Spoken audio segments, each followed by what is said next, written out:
Hoy, en Desde la Sombra, en el año 2000 había casi 80 millones de estudiantes de escuelas públicas en Estados Unidos. Cada año se gastan más de 500.000 millones de dólares en la educación pública primaria y secundaria.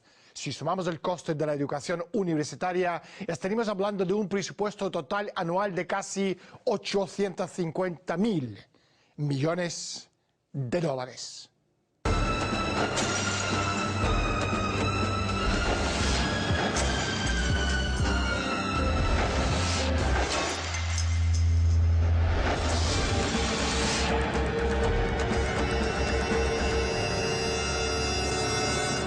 Según las encuestas, el 70% de los estadounidenses no sabe nada acerca de su país. No sabe nada acerca de la Constitución estadounidense, ni tampoco pueden nombrar el estado en el que viven. Ni siquiera sabe el nombre de su vicepresidente. ¿Sorprendidos? No hay por qué. Hoy, en Desde la Sombra, le demostraremos y contaremos por qué los niños estadounidenses son, en su mayoría, una banda de degenerados analfabetos. Ojo, todo esto está hecho a propósito. La gente sin principios, ni conocimientos, ni escala de valores nunca se opondrán a la dictadura. Pero primero, salgamos a la calle y preguntamos a la gente su opinión sobre el sistema de educación en los Estados Unidos. Creo que en las ciudades existe un nivel, en las zonas rurales habrá otro nivel y en las zonas extremadamente rurales otro. Diría que en las zonas extremadamente rurales, donde hay solo un profesor para alumnos de diferentes grados, obtendrán calificaciones pésimas. Es difícil ser un estudiante competente en estas zonas. De modo que probablemente los alumnos no serán capaces de aprobar o directamente suspendrán los exámenes porque también hay mucho analfabetismo en estas zonas. Charlotte, bienvenido al programa y muchísimas gracias por estar con nosotros. ¿Cómo entendiste qué es lo que está pasando a nivel de educación en Estados Unidos? Tras 22 años de dejar Granada en las Indias Occidentales, cuando volvimos a Maine, en Nueva Inglaterra, me empezaron a preocupar cosas que vi en aquel momento en la escuela pública primaria e incluso en el jardín de infantes hasta el 4º grado. Me alarmaron mucho los textos en los manuales que exhortaban a los cambios de los valores de los niños, la implementación del humanismo secular que insta a crear un gobierno mundial que iguale todas las religiones y según los maestros deben ser los agentes de cambio. Y pensé, Dios, ¿qué es eso? Fue algo muy raro. Más tarde empecé a formar parte del consejo escolar en Maine. Siendo miembro electo del consejo escolar empecé a expresar estas preocupaciones mías, lo que no gustó nada a los medios de comunicación y a la gente que acabo de describir. Una vez me llamó una maestra retirada, una desconocida para mí. Me dijo que había sido maestra superior y que había trabajado de profesora en varias partes del mundo y que realmente le encantó la postura que había tomado yo en el consejo escolar. Ella me dijo, me pregunto si usted realmente entiende cómo funcionaba todo esto. Y le contesté que no sabía, que esperaba entenderlo. Me propuso pagar un curso, un entrenamiento especial de cómo ser un agente de cambio. En aquel entonces no sabía qué significaba eso. Le dije, ok, y ella pagó $100 para que yo asistiera al curso. Asistieron también muchos profesores y directores de escuelas y a todos les dieron un manual y esperaban que asistiéramos porque obviamente habíamos pagado $100 cada uno. El libro se llamaba Las innovaciones en la educación, guía de un agente de cambio. Bueno, en general, el facilitador, así llaman a esas personas que visitan las instituciones por todas partes, y estamos hablando no solo de escuelas, eso concierne también a bancos, a corporaciones, a entidades de salud pública. Este libro fue diseñado para nosotros. Después del curso, aplicaríamos nuestros conocimientos en la comunidad y yo supuestamente tendría que ser una profesora o una administradora que tendría que influir en la comunidad. Nos entrenaban sobre cómo influir en la sociedad del área donde vivíamos. Nos enseñaban cómo cambiar la percepción de nuestra comunidad sobre lo que ocurría en el mundo. Teníamos que cambiar el enfoque de la gente sobre el concepto de ciudadanía y la Constitución, cambiar su visión de lo bueno y lo malo, de sus valores tradicionales, inculcar programas especiales para realizar los cambios. Me enseñaron cómo identificar a las personas que pertenecían a la resistencia, los que pensaban de forma distinta a nosotros. Es decir, me entrenaban para identificar a gente como yo. En 1969, la Oficina de Educación comenzó a financiar programas modelo de formación docente conocido como el Programa de Educación en Ciencias del Comportamiento de Docentes para introducir en los métodos de enseñanza empleados por los científicos de la conducta a sociometristas y psiquiatras. Estos métodos son los más coercivos y manipuladores conocidos por el hombre en la actualidad. Fueron desarrollados originalmente y utilizados para el tratamiento de trastornos mentales en las instituciones mentales y en las cárceles. Las técnicas son juegos de rol, psicodrama, sociodrama, juegos de simulación, fantasía guiada, pruebas de actitud, grupos de encuentro, círculo mágico y la modificación del comportamiento, tales como el aislamiento, así como el condicionamiento operante. Se trata de técnicas para influir en los procedimientos clínicos de hospitales y en los procesos de pensamiento de los niños en la clase. Además de la formación de profesores, un grupo especial de manipuladores de las sensibilidades, conocidos como agentes de cambio, fueron entrenados para facilitar el proceso de cambio e identificar las fuerzas que se resistían a este cambio. Además, el agente de cambio sirve como catalizador para la concienciación tanto del ciudadano como de los profesores.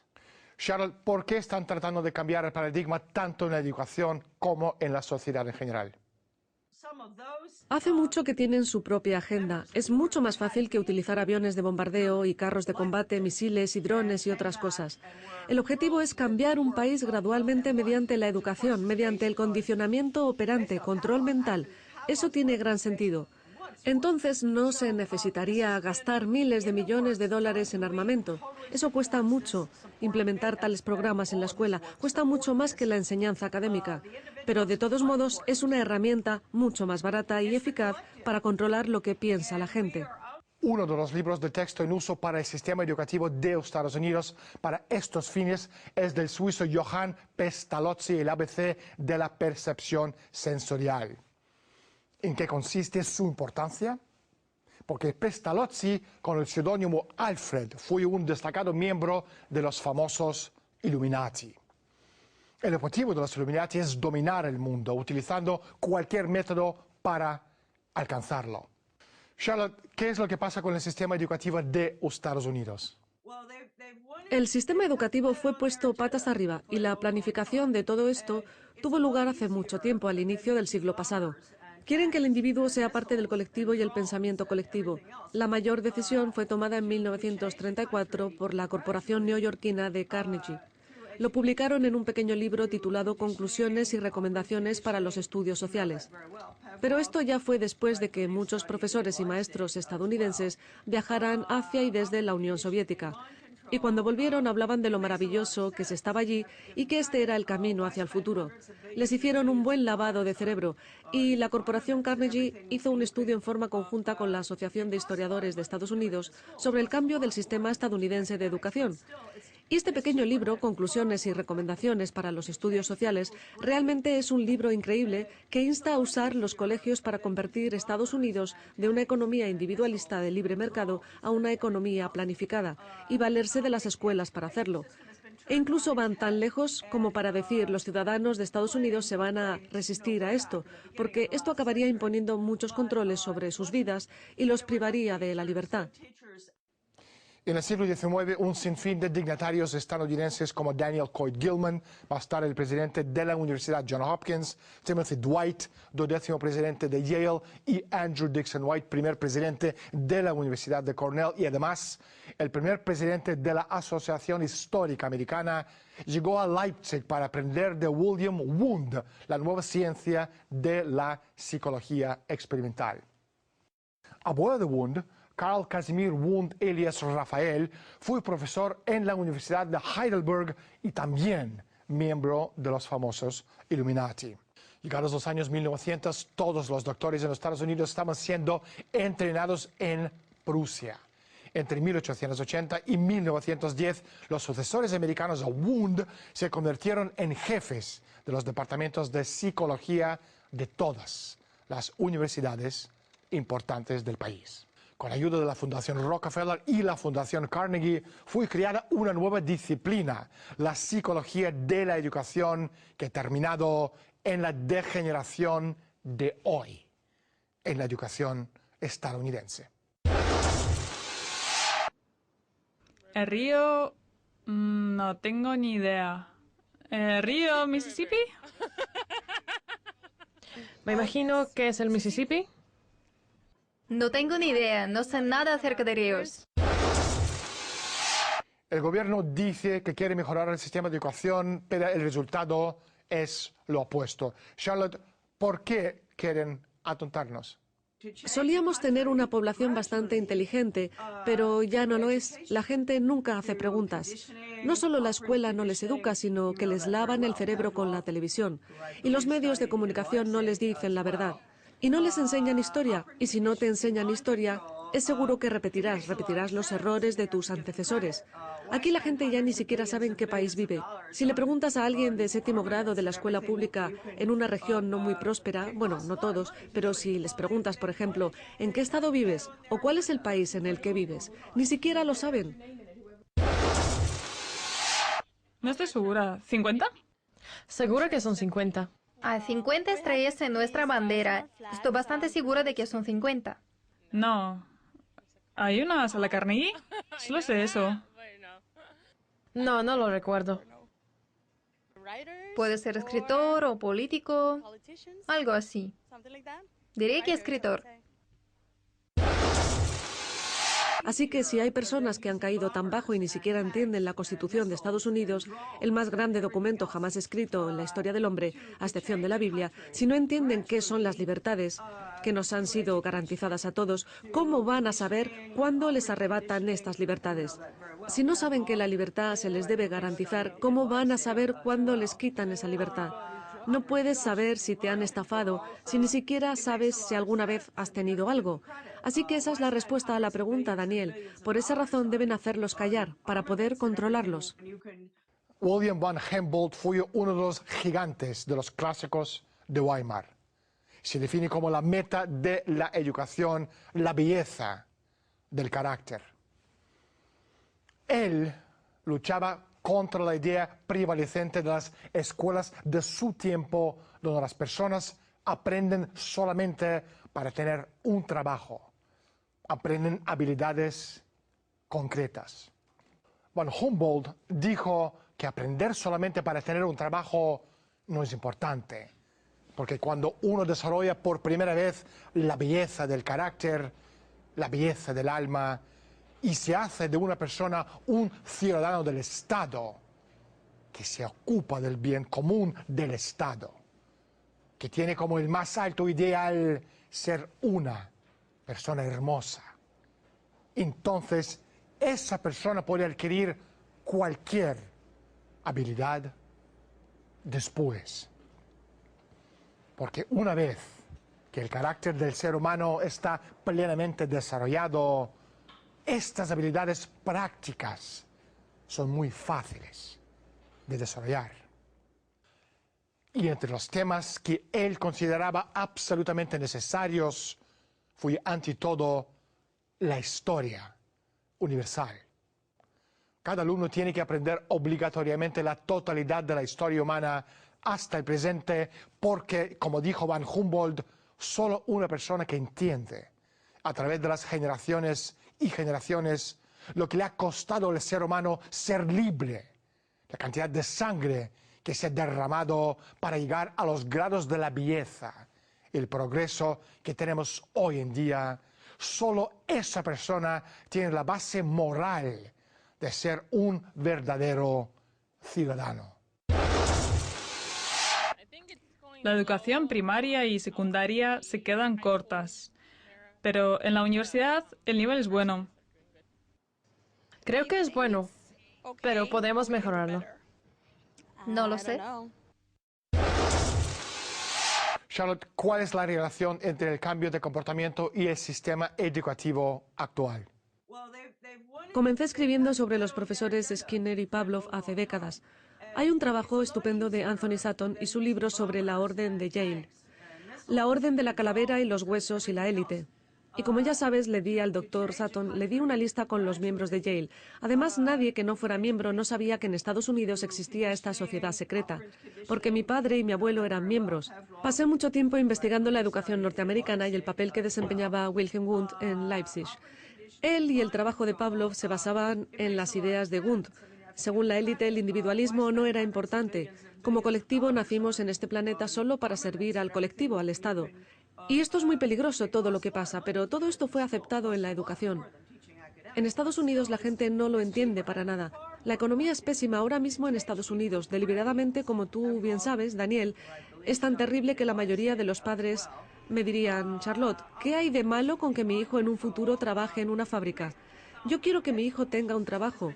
Bueno, todo esto está ocurriendo. Es lo que se llama la dialéctica hegeliana. Se crea un problema, la gente grita y puedes imponer cualquier solución que tú quieras usando el gradualismo, claro, como fue durante la Guerra Fría. La dialéctica hegeliana es un proceso formulado por el filósofo alemán George William Friedrich Hegel y usada por Karl Marx en la codificación del comunismo revolucionario como el materialismo dialéctico. Recuerde que Engels, Marx por un lado y Hitler, el barón von Bismarck y el barón von Stockmar, persona de confianza de la reina Victoria de Inglaterra, por el otro, son los extremos de la izquierda y derecha. Presentados como enemigos de libros de texto, se desarrollaron a partir del mismo sistema filosófico, hegelianismo. En el proceso dialéctico de la lucha de contrarios provoca una síntesis, otro sistema político, una síntesis de los dos, ni de izquierda ni de derecha. Este conflicto de los polos opuestos es esencial para lograr el cambio. Además, el Estado es absoluto. El Estado exige completa sumisión del ciudadano individual. Un individuo no existe para sí mismo, sino solo para realizar un papel en el funcionamiento del Estado.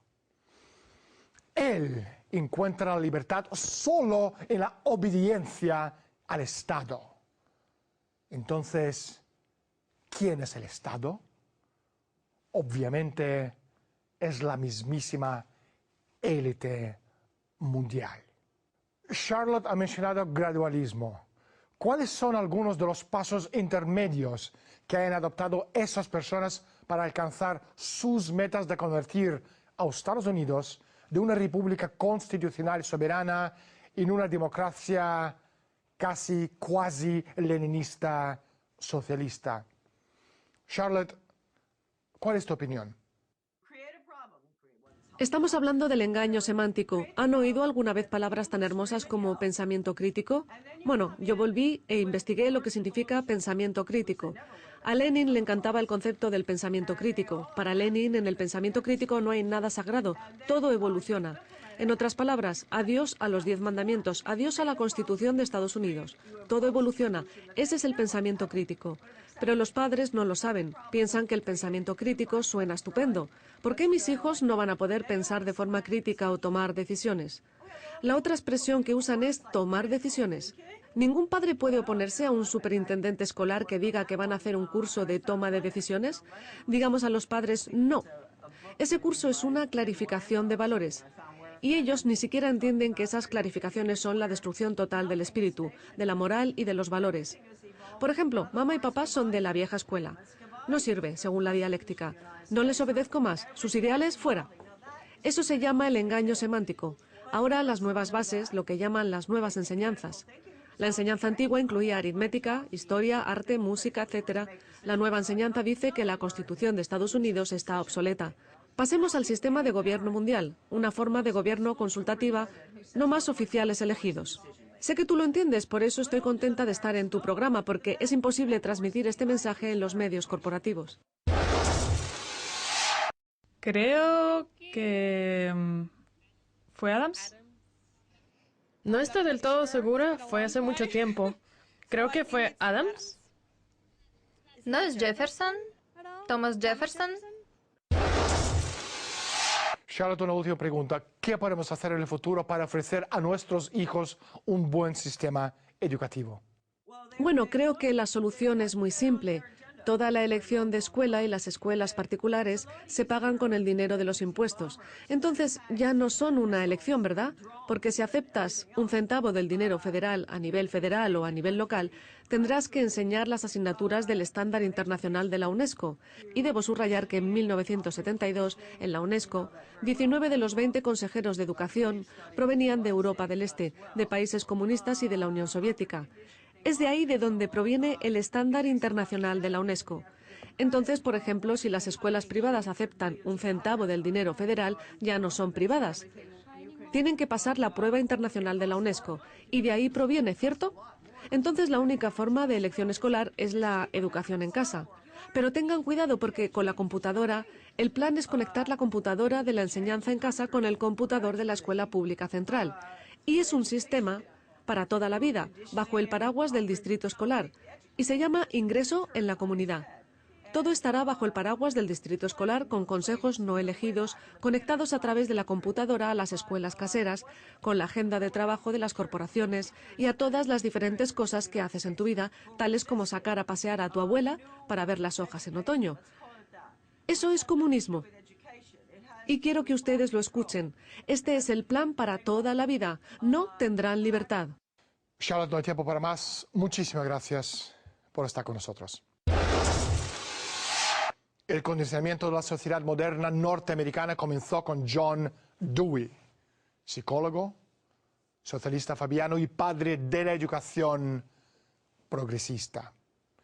Dewey creía que a través de un enfoque de respuesta-estímulo, como Pavlov, los estudiantes podrían estar condicionados para un nuevo orden social. Esta guerra, de hecho, podría servir para acabar con todas las guerras. Si a los ciudadanos de este planeta pueden lavarles el cerebro o robotizarles, utilizando la educación idiotizada pavloviana skinneriana de aceptar lo que quieren aquellos que tienen el control. De verdad, no habrá más guerras. Si no existe justicia, no habrá nadie que quiera corregir lo incorregible, porque los robots no tienen conciencia. La única conciencia permitida será de las Naciones Unidas o de una conciencia global.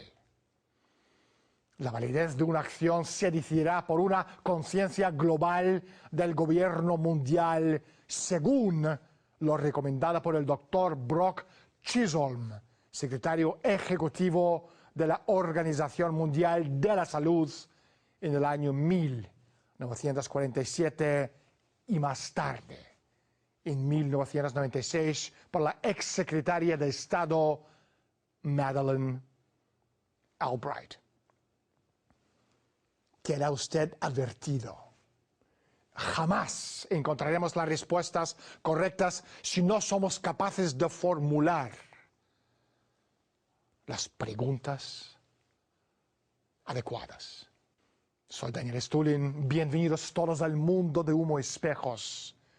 Otra vez gracias por estar con nosotros y hasta la semana próxima.